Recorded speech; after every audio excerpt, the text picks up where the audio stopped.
It'd save us so much sorrow and headache if we just went ahead and did it God's way. You know what I mean? Just like my dad used to tell me, well, if you'll do that this way, it'll come out easier and you'll be able to, you know what you're talking about. Yeah. Took a differential out of an old car one time. Dad was over here. He'd help me. He had his side of the differential down on the ground. I was still trying to get mine down. Dad told me, he said, put a block underneath that so when you knock that shock absorber off, it comes down. Not on your hand.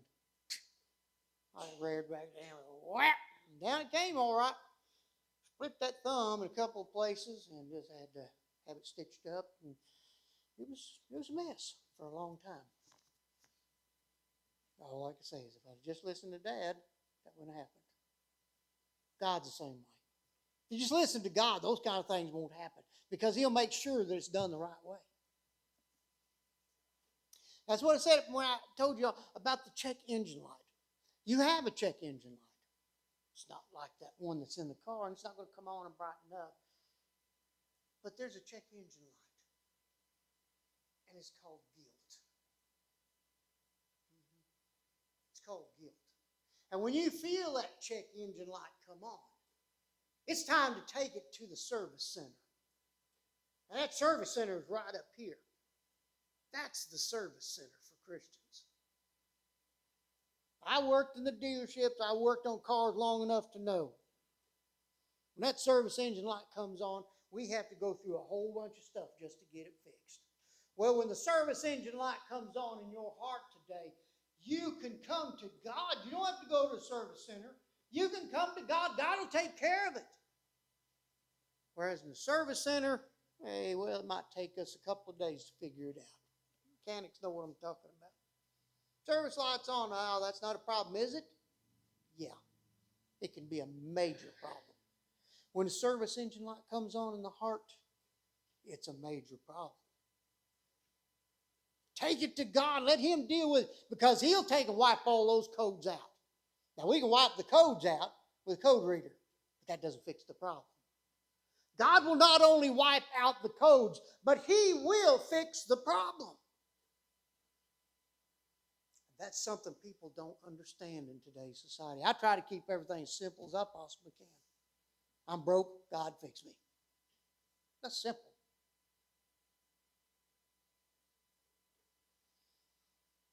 The confrontation of David's sin, we're the same way. We struggle with it every day.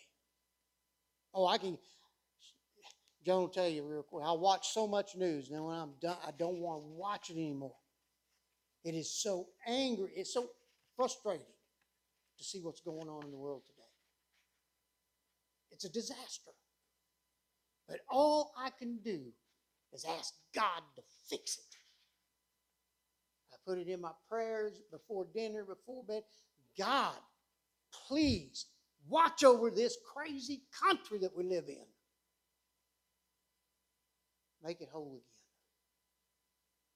Let God have it. You know, if all Christians would rise up and start pushing the buttons and say, this is a country that was founded on Christianity. This is a country that loved God. This is a country that prospered under God.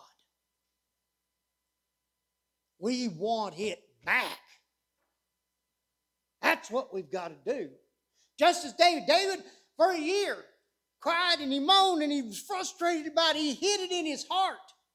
We can't hide these things in our hearts. We have got to turn it loose to God. We have got to let God have everything that is there so He can repair it, so He can fix it up, so He can put it on the pedestal.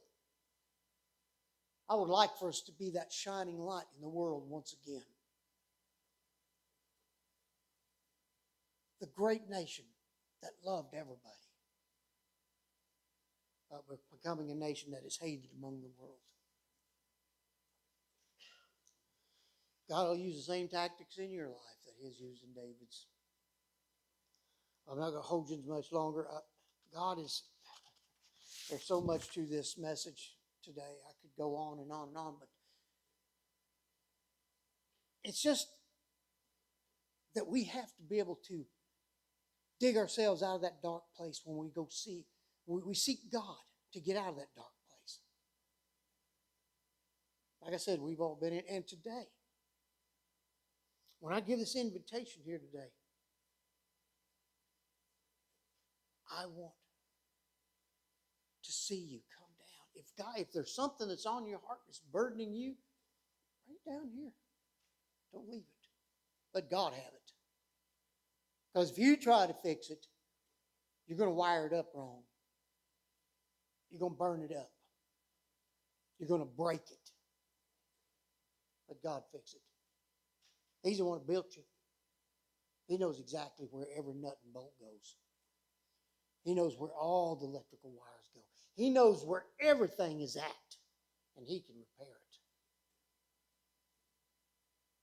We have that check engine light. If there's guilt in your heart today, as I have Brother Joe come up here this morning, as he plays a hymn of invitation here this morning, I'm going to ask that each and every one of